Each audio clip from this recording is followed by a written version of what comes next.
Znaš šta, nisam mogla zamisliti, prije koliko je bilo 3 godine kad sam krenila na ovu online edukaciju za bolje roditeljstvo, da ćemo na kraju biti u ovoj situaciji da te pitam kako su ti zubi. Da ćemo na kraju biti prije. Da, i to. A znaš šta, je interesantno, kad si, evo ti kažeš da si išla prije 3, koliko više godina, to je točno vrijeme kad sam ja zapravo skužila da imam problema sa zubima. I da ja sam sada rekla, neću više ići od zubarima, totalno imam redom nekakva negativna iskustva od djetinjstva pa sve kasnije, znaš kako ti to biva u našem vremenu. Kako to svemir spoji, da, nevjerojatno. I ja kažem, neću, izdržat ću nekako, neću, evo, kako da... Jer kad sam bila, ja mislim da je bila online radionica kao za kako razumijeti dijete bolje. I ja sad kako sam bila mlada majka, sam htjela, znaš, naučiti sve jer sam bila dosta tradicionalna i to sve skupa i znam da se vrijeme mijenjalo i gledam te kao na toj online edukaciji, pomislim se kao samo, zamisli da ja mogu uljepšati taj osmijeh još malo. Znaš, nisam znala je li photoshopirano, nije, znaš, znala sam da bi mogla tu, ali nije mi padalo na pamet, znaš, da se sad upličem u to, jer skoncentrirala sam se na edukaciju, jer ja sam bila oduševljena sa Harfinim knjigama, sam krenula čitati, kad sam skužila da imaš ti online edukacije, to mi je bilo ekstra. A ja sam sve tebe zapravo vidjela, ne znam, na društvenim mrežama, onako činilo mi se nešto je ovo posebnije, drugačije, ali vjeruj mi, vidjela sam je zajednička neka prijateljica nam je išla, da sam je onako mislila, mogla bi otići, mogla bi se ovdje javiti, da vidim, da provjerim da nešto napravim. Ima moj muž taj zanimljiv marketing, on to na jedan drugačiji malo način, on se stvarno posvetio tome, tako da zna to ljudima privući jednu kao povjerenje. Mislim da smo dosta autentični, da nije neki fake, onako, tako da... Nije, i to nas je spojilo zajedno i ne znam, ja ti mogu reći da kad sam ja došla kod tebe, znači evo koliko, prije par mjeseci kad sam mi znači krenula raditi, popravljati osmijeh u trenutku kad mi je sve se srušilo nekako i ja ne mogu nikad zaboraviti, znači koliko mi energetski djelujemo jedni na druge. I to me je fascinantno, ne samo u roditeljstvu, kako mi zapravo djelujemo na svoje djecu, kako djeluje i svako ko radi u svom poslu na drugoga. Znači tvoja energija. Ja sam bila kod tebe 5 sati, ja to neću nikad zaboraviti. Ja se bojim, ne da se bojim, ja odvratan osjećaj imam od zubara. Ja sam osjećala tipa na terapiji. Par puta si ti meni ovako rukom po licu. Isus, ja sam se skoro došlo mi je da plačem. Rijetko je danas da možeš naći nekoga onako da se baš spojiš energetski, jer ne kažem da su ljudi neki dobri, loši, manji ili bolji ili gore, već da jednostavno neko ti legne. A ti meni si baš legla i znaš šta. I ti si meni, ja znam da to mora ostati i profesionalno sve i sasvim je normalno, znaš da su ti neki ljudi draži, neki manje prisni i tako dalje. Ali ja sam recimo imala duboku unutarnju potrebu biti dio tvog života kao i osmijeha. I to je najmanje što sam mogla napraviti je uljepšati ti osmijeh. Ti si upisala svoje dijete u moju školu, a ja ti to cijenim nenormalno. Ja sam odmah rekla, ja idem kod nje praviti zube, zato što dala si meni svoje povjerenje, ja ću isto dati svoje povjerenje, tebi to nema mislim, nije lako dati nekome svoje zube u povjerenje i svoje bilo što, bilo koji dio. Znaš koji mi je bio najljepši trenutak? Prolazila si kroz neko teže osobno razdoblje i sad taj cijeli proces rađenja zubi je isto naporan, ali taj tren kad si ti sebe se pogledala u ogledalo i da vratila sam ti osmijeh u nekom tvom periodu gdje nije bilo puno osmijeha te dane i to je meni toliko bilo neprocjenjivo, da imam dar i tu milost tako nekome pružiti nešto, znaš, to mi je predivno. Tako mi je trebao taj osmijeh. Trebalo mi je tako taj nekakav da nekako, baš imala sam različitih problema i nekako u tom trenutku, baš i sa zubima i sa cijelom tom, počele su mi se stvari događati koje mi, znaš kad ti krene, pa ti sve krene nekako nizbrdo. Zubi su stvarno ogledalo, znaš, cjelokupnog sistema, sad cijela ta funkcionalna medicina se vraća na to, znaš da je tu početak, znaš, i crijeva, i stresa, i općenitog zdravlja i svega, i reflektira se dosta na to. I odmah se reflektira tvoje stanje, točno to si dobro rekla, odmah ti osjetiš i bol i sve skupa i ja ne znam u tom trenutku. Iako ti moram odati priznanje da si radila pod navodnike zube u periodu koji je bio težak za tebe, jer onda je čovjek osjetljiviji Je. i nije lako proći kroz cijeli taj proces. A ti si to toliko junački. Ma nema šanse da bi ih Znaš, i radila da htjela- nisi ti bila u pitanju, da nisi ti bila u pitanju, nema šanse, nek propadne sve. Nek propadne i Vilica iz Dubine, nema šanse da ti nisi bila u pitanju. Kako, eto, nekako se ljudi spoje, nekako, ono, stvarno vjerujem da Bog spoji ljude na Ali neki ja isto način. mislim, znaš, kad ti bude stalo, ja to isto uvijek svojim doktorima kažem, samo da ti je stalo. Uvijek radi nekome ko da je tvoj neko. Da. I onda sve drugo A ide, ti stvarno znaš. jesi Pa je. tako. Ti stvarno onako opet se vraćamo na taj dodir i na tu nježnost i neku toplinu koju imaš i to je stvarno neprocjenjivo. Bilo gdje da imaš tako ljude da koji imaju tako u sebi jednu onako specifičnu dobrotu, nježnost, ljudskost. Tako ti i u školi, znaš, ja tebe kad pitam, ti znaš svakog učenika, znaš, na osob, znaš, ja te pitam za jednog, kaže, to je to, znaš, brineš se Ali isto i nekako to je... to su, ja mislim, stvari u životu koje radimo i najvažnije na kraju dana. Jel? Ono, vidiš da je život kratak, sve brzo prođe, ako se zaista ono što radimo ne ostavljamo svoj duh u tome, onda bolje da i ne radimo. Ja mislim da jedino tako može na šta doći rezultat, jer kad se ti cijeli uneseš i kad ti je stalo do rezultata, kad to nije nešto ko na traci, i, znaš, ili ne daj Bože, kažem ne daj Bože, zato ako gledaš financijski aspekt samo iz toj poslovne transakcije, to nikad ne završi na dobro. Nikada, nikada. Jer koliko vidiš ti, to ti je moja isto teorija u biznisu, šta god radiš samo isključivo za novac, to nikad neće završiti dobro. Sve što radiš, radi s ljubavlju i radi za neki viši cilj. Da ljudima pomogneš u tom problemu kojeg imaju. Znaš šta je, zato što privatni biznis zna doći u nekakvu financijsku konstrukciju da to mora biti biznis, jel? I to je jako teško spojiti da ti ostaneš liječnik, čovjek, ne znam, esteta, umjetnik i poslovni čovjek. I to iskombinirat je ono... Ali u svakom je poslu, vjerujem. Uvjerila sam se, kad god staviš prioritet na ovo, na ljudskost i na čovjeka da ćeš to dobiti.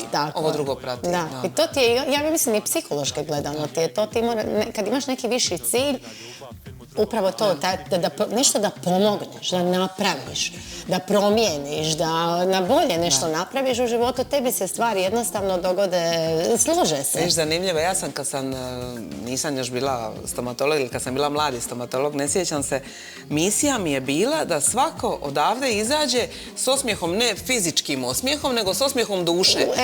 Jer su se svi bojali. Znaš, ja sam rekla, ma kod mene će se smijati i izaće radosniji. Da svako dijete iz škole izađe se osmijekom i da ne bude ono pod pritiskom, da mrzi učenje, da ne kaže, ta škola već da baš ide i voli. Zapravo slično. A to je taj duh, koji na kraju uvijek pobjedi. Jer kako mi volimo to... Jedino što vrijedi na ovom svijetu, vrijedi taj duh nekakav da napraviš nešto bolje. Znaš kako je prije? Ja se sjećam, znaš, prije stomatolog, zubar, bio mučitelj. Ja sam recimo sretna zato što radim posao kojeg volim, stvarno ga volim. Znaš, neki da me neko pita kao, a šta bi da ne radiš kao zube? Ja govorim, opet zube, vjerojatno.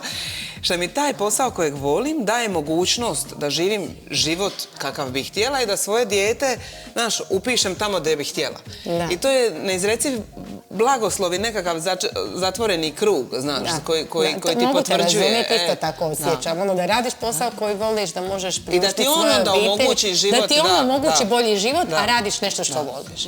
I pomažeš ljudima i vidiš to, kažeš ti osmijeh ljudi u srcu, ja vidim osmijeh djece u srcu i roditelje zapravo, kojima je roditeljstvo drugačije. Oni mogu provesti vrijeme sa svojim djetetom nakon škole, mogu se osjećati dobro, ne moraju razmišljati, ne znam, kako će napraviti domaći rad ili ne znam, gubiti socioemocionalni i povezujući odnos zato što eto moraju nešto djeca kasnije rješavati i narušava se kompletna dinamika obiteljskog odnosa. Meni ti je to drugačije, znači još uvijek se začudimo kao Luce, pa ali imaš ti šta domaćega? Kao mama, sve smo u školi napravili. I još dodatno naprave. Zato si ovo pričala kako dodatno još dosta toga naprave, koliko je to dobar njima osjećaj, oni žele. I onda ona stvarno ima vrijeme za nas, znaš, za dodatnu aktivnost, za ples, ona stvarno dijete nije opterećeno i to mi je baš blagoslov. Evo, kako smo se spojili, ali nešto više se ne čudim. Meni je sad već 50 godina iskustva koja su do sad mi pokazala, više se ne čudim jer tako u životu sve bude nekako se...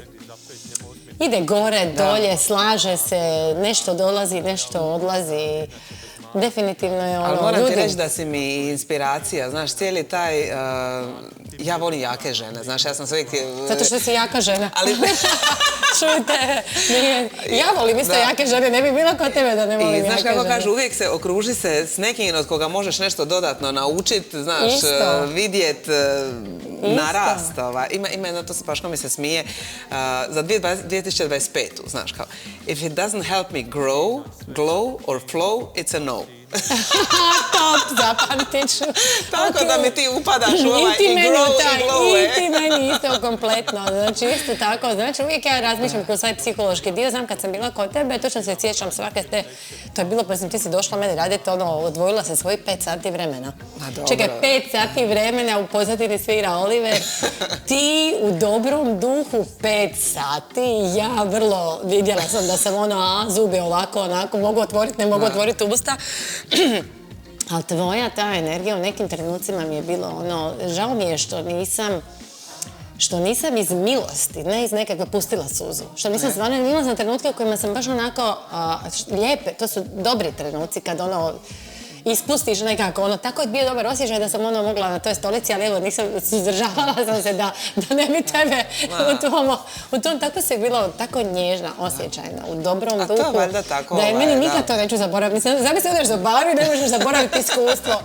Odeš za baru i to ti posjeća nešto predivno. Ali to kaže psihologija da zapravo kad izađeš iz stomatološke ordinacije pamtiš osjećaj. Pa sve uvijek pamtiš osjećaj. Naravno, važan je rezultat. Tako je, iz ordinacije, iz škole, iz svačega ti pamtiš osjećaj i pamtiš odnos.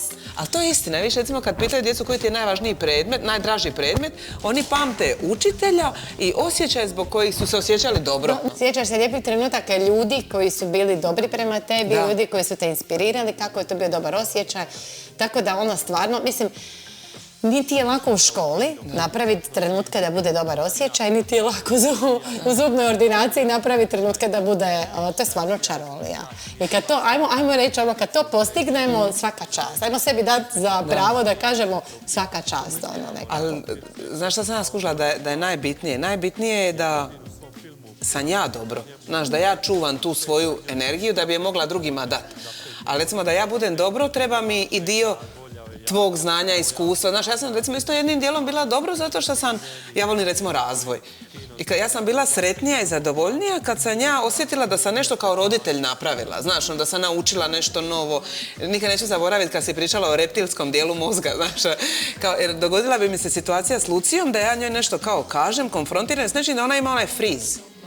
I onda se sjetim, o tome mi je Irena govorila, znaš, to je taj kao reptilski dio mozga gdje oni ne mogu isprocesuirati, znaš šta je. Gdje nam se čini kao kako su super dobri, oni onako... Ja govorim, Luca, reci kao šta ti je, kao, ali ono dijete, znaš, i puno mi je značilo znanje. Da sam ja sad znala o čemu se radi u tom trenutku, znaš, i da... Tako da sam, jedni drugima stvarno trebamo, znaš, nije čovjek otok, stvarno nije.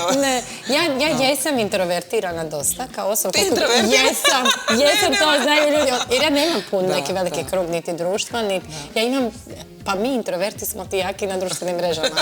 Mi se tamo eksponiramo, znaš, tamo pričamo, sve smo nešto, a zapravo u društveni život, meni ti je jako... Ne kliknem ja tako lako. Ne kliknem ja tako lako. Meni ti baš treba vremena da kliknem s ljudima, da nešto... Ali ne ovdje u ordinaciji. Prvi trenutak susreta s tobom, nekako... Ne samo u ordinaciji, već i prije, to je nekakav bio klik. Kako to ima ona Ninina, jedna pjesma, duše su se srele. Točno to i ne mogu ti sad prepustiti ako treba i operaciju. Da bude Marina. To je najljepši trenutak kad meni se pacijenti prepuste, onda ja osjetim i odgovornost, znaš, veliku odgovornost osjetim se kao poklon, ne znam kako bi to izrazila. I stvarno onda još duplo poželim vratiti im to povjerenje. Znaš, meni ti najljepše ispadnu radovi kad mi pacijenti poklona povjerenje i kad ja onda mogu im... Kad sam bila kod Uvala u Dubaju, znaš, i onda on rekao, Martina, znaš koji je tvoj zadatak i moj? Kaže meni, you have to go beyond their expectations. Kao moraš ići iznad njihovih očekivanja. I onda si uspjela. Kaže, ako oni imaju neku zamisao kako bi trebao izgledati susret kod stomatologa, zubi njihovi, i ako uspiješ to preći da je više od njihovih očekivanja... To si kod mene prešla. Jer ja sam kao išla kod tebe, to se kod mene, jer ja sam išla kao, ok, odradit ću ovo, izdržat ću.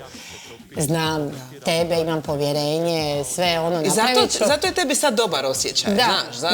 Ali ti si bila terapeut psihološkom izuzetno dobrom stanju, duhovno jaka. Ne pretjerujem, nije normalno stvarno, ali bilo je nešto nenormalno. A reci mi, jel tebi iko kuži sad kad smo mi zgotovili sve, jel ti kuže ljudi da si radila kao zube? Niko ništa. To mi je super.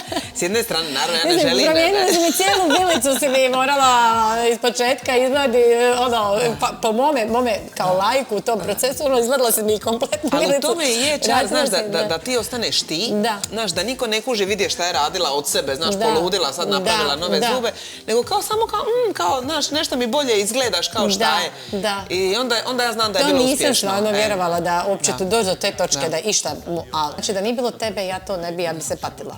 Znači, ja bi se, nema šansu. Pa nema šansu da nije bilo tebe da bi ja to napravila. Znaš šta, moj muž bi ti znao potvrditi, ja sam toliko tvrdoglava, znaš, ako ja nešto naumim, ja bi vratno na neki način došla do tebe. Da, ja sam znaš, nema kakvi ovo. Šta nam je sljedeći projekt?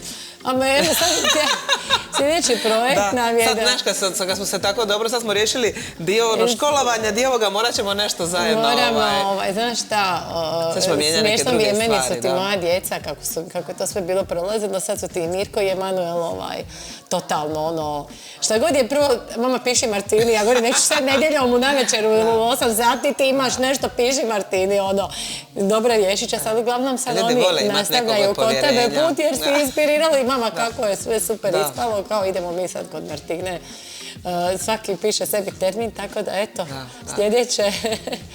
A sljedeće kad vam moram te sad pustiti na miru sa zubima. Sad ćemo, kažem, pričati o... Znaš šta bi mogli? Sad kako si mi ove tvoje knjige, da tebi to možda naporno... Sad ćemo snimati edukaciju za... Nisu zubari, kako kažem... Stomatolozi, šta? Stomatologija, vidiš, ne mogu uopće. Sad ćemo snimati edukacije za stomatologije. Mogla bi ti napraviti nekakav, da... Da, kako zapravo, biti... Sa emocionalne strane pristupiti pacijentu. Da se bolje osjećaju. Ti bi tu mogla biti edukator, sad ti... Samo uz tebe. Samo uz tebe, da. Kako zapravo, stvarno, Ovo je iskustvo koje si ti imala da upgradaš i mene, ali da onaj koji želi isto stomatolog biti tako... Tako, ali za svako zanimanje. Pazi, šta ti si ti počela pričati? Radila si na sebi, radiš na sebi. Bez toga ne bi ništa mogla. Radiš na sebi, čitaš i knjige, educiraš se, prolaziš, koliko ja vidim, evo u ovo zadnje vremena, koliko si samo edukacija prošla. Ja ne znam kako ćeš ti, jer ja koliko znam, kome god kažem, uvijek kažem, probaj kod Martine, govori, tamo nema više termina. Znači, šta ćeš, kako ćeš ti dalje? Jer trebaš možda educirati ljude pa dalje. Trudim se, znaš da trudim se. Da preneseš im tu svoju energiju i znanje, može stvarno preći u kažu da je jedina moralna stvar, da je to stvarno visoko moralna stvar, prenijeti svoje znanje drugome. I da ne treba sebično držati, znaš, sve što imaš za sebe. Da nije to... Tako da trudim se stvarno i kolegama i naravno moraš htjeti. Neko mora iz druge strane doći ta želja. Ali ti imaš jedan aspekt koji i ti imaš znanje, a ti imaš nešto više iznad toga, znaš. Ti imaš taj i pristup i znači zgraditi odnos sa nije sama pacijentom. Nema samo znanja, nije ti znanje samo dovoljno, znaš. Ima tu puno stvari koje je važno pokriti. Ja ti se sjećam, studentica jedna na fakultetu u Zagrebu imala ti je 5.0 cum laude. Znaš, i ona je bila malo introvertiranija i nije imala taj socijalni aspekt sa pacijentima. Znači, ona 3 godine nije mogla ostvariti staž. Najbolji student generacije, najbolje ocjene, nije mogla nigdje naći staž jer je svima falio taj socijalni... To ti je tema svih tema danas. To ti je tema svih, to ti je tema na kraju se sve vraća i na taj dio emocionalne inteligencije koju ne možemo i duhovne inteligencije. Uz prekrasno znanje što je imala, da je imala taj dio, bila bi nebo joj granica. A ne može se dalje ostvariti. Pa to je to što ti kažem, to ono što stvarno je važno, što ti imaš, što mi učimo djecu u školi, da zapravo znanje je bitno, ali znanje je moraš imati druge, mozak mora biti integriran u svim. Ne ide znanje. Šta ćeš od znanja ako nemaš druge nekakve kompetencije u životu? Ako nemaš i tu duhovnu i emocionalnu inteligenciju i sve te vrste inteligencije. Sve se upgrade-a, nema mirovanja. Koje znanje? Prošlo je vrijeme samo, mislim, znanje je to je zadnji korak, ali ti moraš sve ovo još prije toga imati. Za edukaciju i za edukaciju i znanje.